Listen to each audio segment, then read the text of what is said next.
Sejenak Mas Pian menghela nafasnya lagi.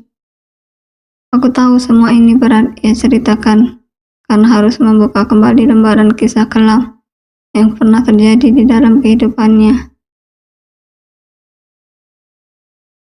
Aku mengusap-usap dadanya. Kurasakan ada rasa sedih dan marah yang ia tahan di hatinya. Ia tersenyum memandangku dan kembali melanjutkan ceritanya. Ayah bahagia karena Mas mau berdamai dengan keadaan. Perlahan Mas meredam rasa benci di dalam hati, berusaha menumbuhkan rasa sayang pada beliau. Pada tahun kedua, kembalinya ibu mulai menunjukkan sifat aslinya.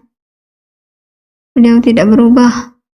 Ibu masih sama seperti dulu, gila uang.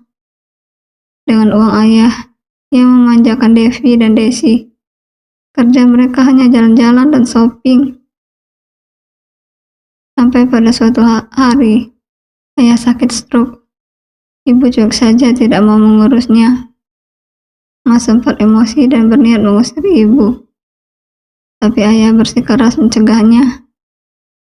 Kejadian ayah stroke membuat Mas tahu bahwa sebenarnya ibu kembali bukan karena sayang dan rindu kepada kami.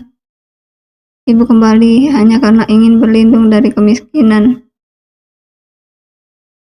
Ketidakpedulian ibu semakin menjadi, tidak hanya sebatas tidak mau mengurus ayah, tapi beliau juga berani mengajak seorang pria muda ke rumah.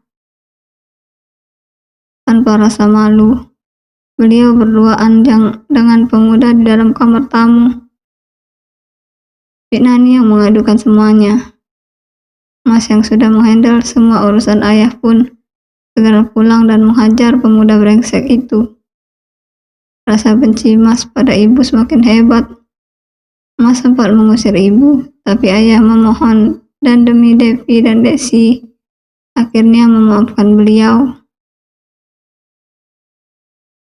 Dari Devi, Mas baru tahu kalau ternyata ibu diceraikan oleh ayahnya tanpa mendapatkan harta 1 rupiah pun, karena suami barunya itu sudah punya istri baru yang lebih muda, yang licik. Wanita itu menguasai harta suami baru ibu. Mas Pian kemudian menangis terseduh, berdekap erat tubuh kekarnya yang tampak rapuh malam ini. Aku benar-benar tidak menyangka kalau selama ini beban hidup yang ia alami sungguh berat dan perih. Hari berganti minggu, minggu berganti bulan, dan kandungan Desi pun sudah membesar. Kalau tidak ada halangan dan tepat waktunya minggu depan adalah hari perkiraan lahirnya. Adik iparku itu sama sekali tidak bersemangat dalam menghadapi hari-harinya yang akan menjadi seorang ibu. Di sini Nenek Gambreng dan Binani yang setia menemani. Sesekali aku diajak Mas Pian untuk menjenguk, tapi rupanya kehadiranku masih tidak diinginkannya. Begitu pula dengan si gantrong Desi. Bukannya berterima kasih aku tengok, dia malah mengusir tanpa rasa hormat sedikit pun. Kamu tuh ya Des, harusnya kamu sadar kalau Allah sekarang lagi negur kamu. Kamu itu mau ngelahirin, bukannya banyak berbuat baik sama orang tua lain, malah nimbun dosa dan kebencian. Umpatku geram. Amel, lagian yang minta kamu datang ke sini siapa? Gak guna juga kamu dadah. Cuma bikin saya dan Desi semakin pusing. Maki si Nenek Gambreng mencoba menyulut api dalam sekam. Ya ampun Bu, Ibu juga. Bukannya malah salat dan mohon ampunan sama Allah. Malah setali 3 uang sama anaknya. Ibu sadar gak? Apa yang menimpa Desi itu adalah karma atas semua perbuatan ibu selama ini. Mendengar aku semakin berani, si Nenek Gambreng naik pitam. Ia melangkah maju hendak memukulku, tapi secepatnya aku menghindar sehingga telapak tangannya malah memukul angin. Aku tertawa sinis. Kubalikkan tubuh, berniat untuk berlalu, dan kamar si gerandong yang memuakan ini. Dasar wanita murahan, umpat si nenek gambreng. Apa bu? Murahan? Tanyaku sembari menyandarkan punggung di kusen pintu. Gak salah.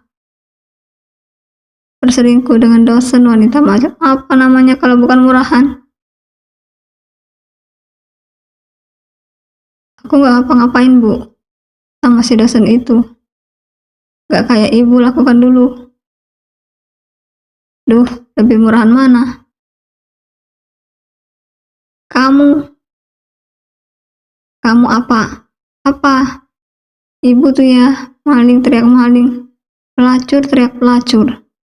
Ibu terus menghina aku, seolah-olah ibu suci. Dari awal nikah sampai sekarang ibu jahatan aku. Kayak aku ini memperlakukan ibu dengan gak baik aja. Gak capek ngajak pulang. Dikira ibu aku takut. Menantu durhaka. Aku jadi durhaka kayak gini karena ibu yang mulai. Aku bukan menantu lemah kayak di sinetron-sinetron bu. Ibu sopan, aku segan. Si nenek gambreng yang kalap serta-merta meraih vas bunga kristal di meja sudut lalu melemparkannya padaku. Istighfar bu, seruku sembari cepat menghindar. Belum usai si nenek gambreng meluapkan kemarahannya. Di luar dugaan Desi mengalami sakit pada perutnya.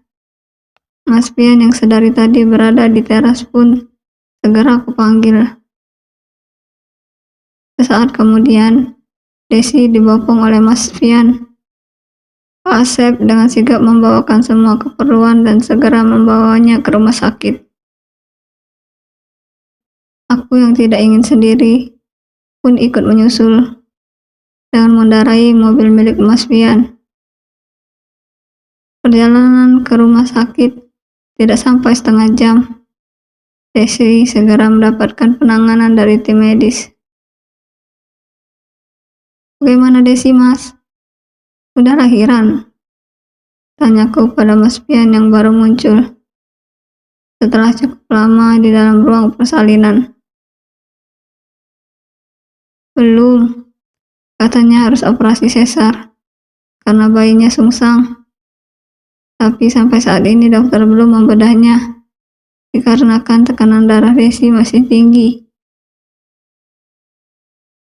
Astagfirullah, ya Allah selamatkan mereka.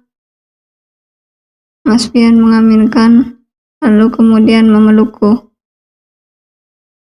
Ibu di mana mas? Ibu sedang pulang, diantar Pak Asep. Ada beberapa keperluan Desi yang tertinggal di rumah. Dengan cemas aku dan Mas Pian duduk menunggu di luar ruang operasi. Beberapa saat kemudian ibu datang, tergopoh membawa tas. Ibu berbicara hanya kepada Mas Pian. Kehadiranku tidak diperdulikannya. Tidak lama, Devi pun datang bersama kedua anaknya. Anak yang pertama perempuan masih balita, dan anak yang kedua laki-laki masih bayi. Tiba-tiba aku merasa iri dengan Devi dan Desi yang sudah punya anak. Aku sudah mau 4 tahun menikah, tapi masih saja belum diberi keturunan. Berbeda dengan Desi, sikap Devi baik kepadaku.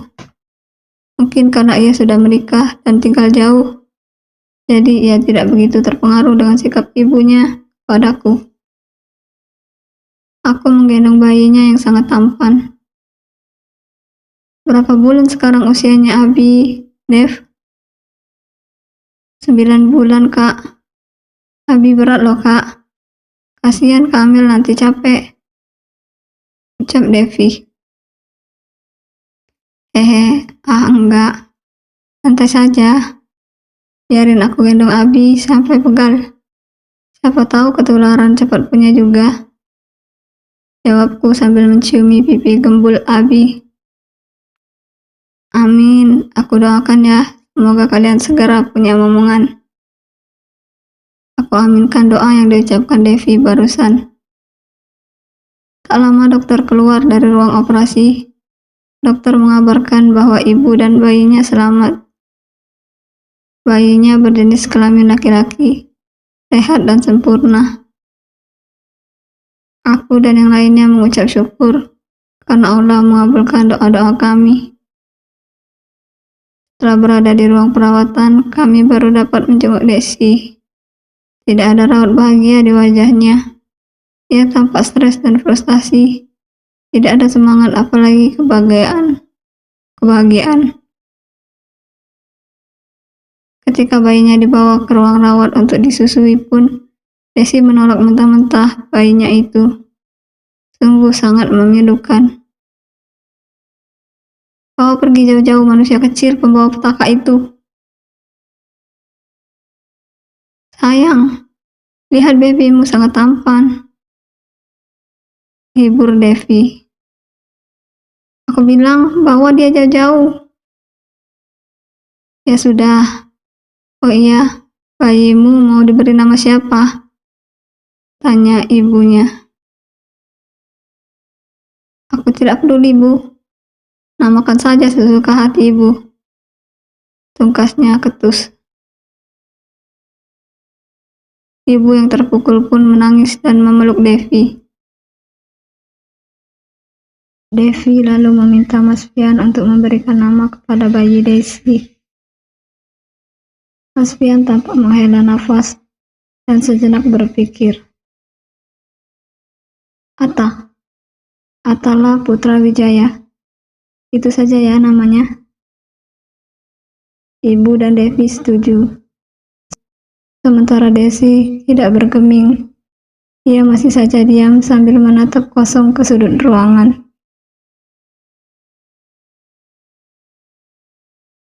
Setelah dirawat selama 4 hari, akhirnya Desi sudah diperbolehkan pulang oleh dokter. Saya titip pola makan dan istirahatnya dijaga ya Pak. Bu, jangan sampai memicu tensi darahnya naik. Bisa berbahaya bagi kesehatan pasien. Baik dok, terima kasih banyak, jawab ibu.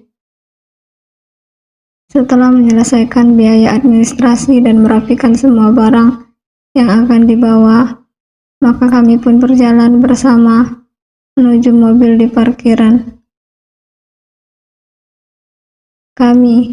Aku dan Mas Fian mengantar Desi pulang ke rumah ibu. Setelah puas menggendong baby Ata yang menggemaskan, saat sore hari tiba, maka kami pun berpamitan pulang kepada Desi, Devi, dan ibu.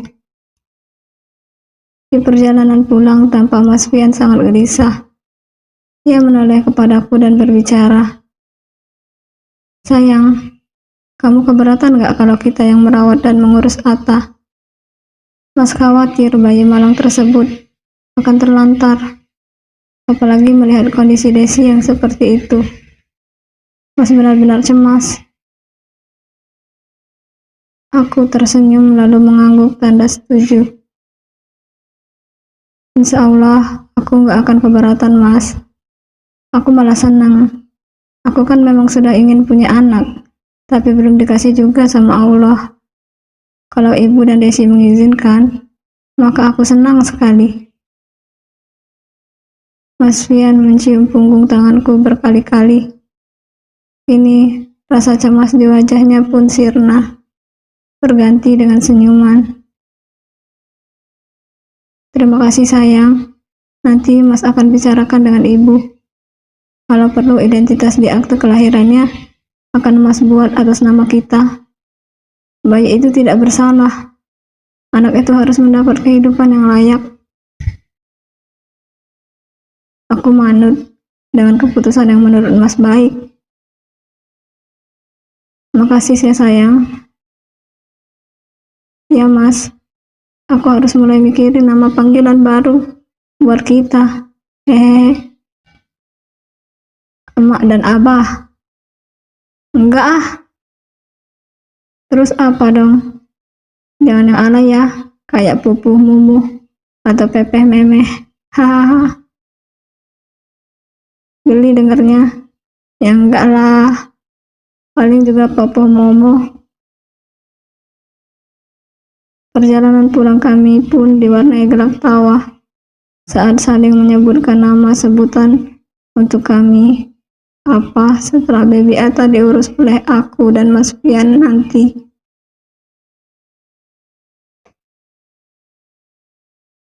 Tapi kenapa ibu gak mengizinkan Ata diurus oleh kami? Tanya Mas Pian kepada si nenek gambreng yang terlihat bersungut padaku. Pokoknya ibu tidak setuju. Titik. Nanti kalau kamu tidak ada di rumah, istrimu akan melukai cucu ibu. Ibu tidak mau cucu ibu celaka. Dia kan benci kepada Desi. Tuduh ibu sembari mendelik tajam ke arahku yang sedang duduk tertunduk di sofa. Aku menitikkan air mata. Hatiku sakit mendengar ucapan yang terlontar dari bibir tebal si nenek gambreng. Sebenci itukah dia kepadaku? Apa sih salahku? Sebejat-bejatnya aku, mustahil bisa tega menganiaya makhluk Tuhan sekecil dan selucu Atta. Kalau memang dia suka anak kecil, kenapa dia gak hamil aja? Udah nikah hampir 4 tahun, masa iya belum hamil juga? Jangan-jangan dia KB supaya bebas foya-foya dengan harta yang sedang dia keruk darimu. Atau bisa jadi dia mandul. Gila, keterlaluan banget congornya. Ya Tuhan, maafkan aku yang lancang mengatai. Tapi aku gak tahan kalau diam saja. Lagian sedari awal, aku nikah sama Mas Fian bukan karena mengincar hartanya. Bukan gila uangnya. Bukan juga mau memanfaatkan kebaikannya untuk membiayai keluargaku. Geram rasanya, bila si nenek gambreng bukan mertuaku. Sudah barang tentu akan aku unyeng-unyeng mulut pedasnya itu. Astagfirullah. Apa salah di Amelia kepada ibu? Sampai-sampai ibu sangat membencinya. Mas Pian menatap ibunya dengan rasa bingung dan sedih. Si nenek gambreng diam saja mendengar pertanyaan Mas Pian. Suasana menjadi hening untuk beberapa saat. Tidak ingin memperkeruh keadaan, akhirnya Mas Pian memberi isyarat agar aku masuk ke dalam kamar kami. Aku menurut meski gondok.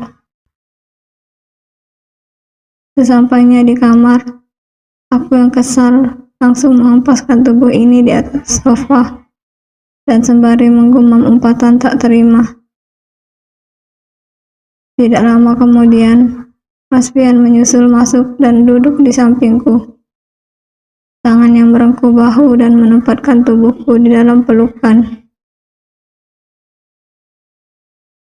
Maafin sikap dan ucap ibu ya, sayang. Tolong jangan dimasukkan ke dalam hati. Amel kan tahu sifat ibu seperti apa. Kita harus memakluminya. Pedas mulutnya. Kalau bukan... Sudah. Mas Pian menangkup wajah dan mengusap pipiku yang basah karena air mata. Mas, kita pulang. Mas Pian mengangguk dan menuntunku keluar dari kamar. Kami pamit pulang dulu ya. Pamit Mas Pian pada si nenek gambreng. Ya, hati-hati di jalan Pian. Mas Pian mencium punggung tangan ibunya dengan takzim. Aku mengikuti, tapi dengan kasar wanita itu menepis tanganku. Si nenek gambreng makin menjadi-jadi, aku diamin. Andainya saat ini tidak ada Mas Pian, sudah barang tentu aku akan menarik tangannya, lalu mempelintirnya, hingga dia kelenjotan sakit. Mas Fian yang mengerti segera mengajakku masuk ke dalam mobil. Maafkan ibu ya sayang. Berhenti meminta maaf atas nama ibu. Aku muak. Bentakku sembari terisak. Tangan kiri Mas Fian mengelus pipiku. Aku yang jengah membuang muka ke arah samping. Mas gak mau deh, please mas, cukup. Biarin aja lah maunya ibu apa. Cari sana pengasuh untuk baby Ata.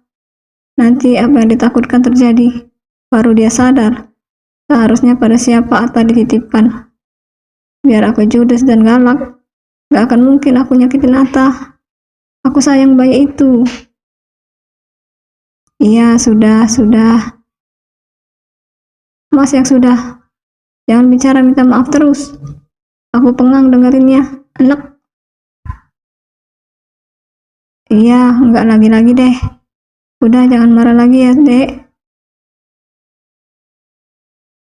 Jangan pernah lagi bahas soal Ata sama ibu. Aku udah hilang mood buat ngerawat anaknya si Desi itu. Iya sayang, nanti kita akan punya anak juga, kembar 4 sekaligus. Aku yang kesal sontak tergelitik untuk tidak tertawa mendengar ucapannya barusan. Putar bola mata, lalu meninju pelan lengannya. Enak aja, emangnya aku kucing? Loh, kenapa? Kan enak sekali hamil langsung lahir banyak. Mas enak, aku yang keteteran. Gak akan lah, kan kita nanti gotong royong. Kerja bakti kali, gotong royong. Mas Fian terkekeh dan terlihat bahagia saat aku bisa kembali tertawa dengan guyonan sederhananya.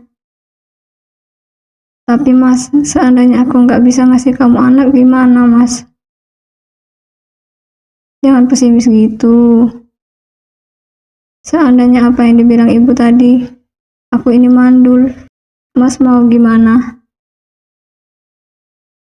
Diambil sehat, optimis sayang.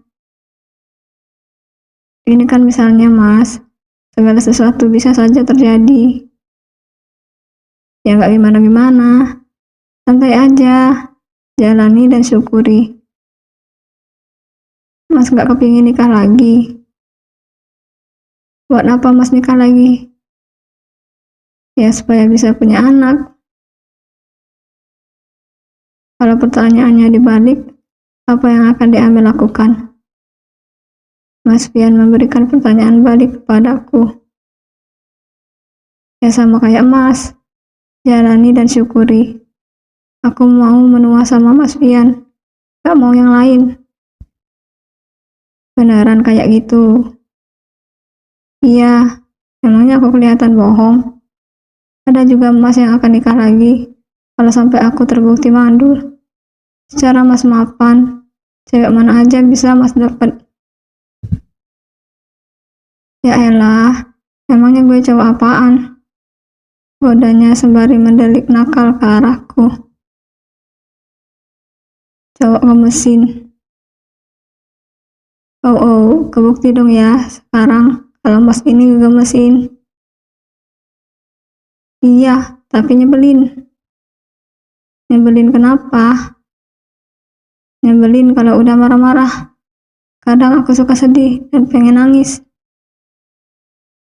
Belajar kebal dengan kebiasaan mas yang satu itu. Jangan didengar kalau mas marah-marah. Kan cuma saat nemu sesuatu yang kotor atau berantakan aja. Demi kebaikan dan kesehatan kita juga. Tapi nyebelin. Tapi suka kan? Terpaksa. Hehe. Tawa kami seketika berderai. Aku memilih untuk tidak memperpanjang masalah nenek gambreng tadi. Cuma buat stres saja kalau dipikirkan sampai berlarut-larut. Bersambung.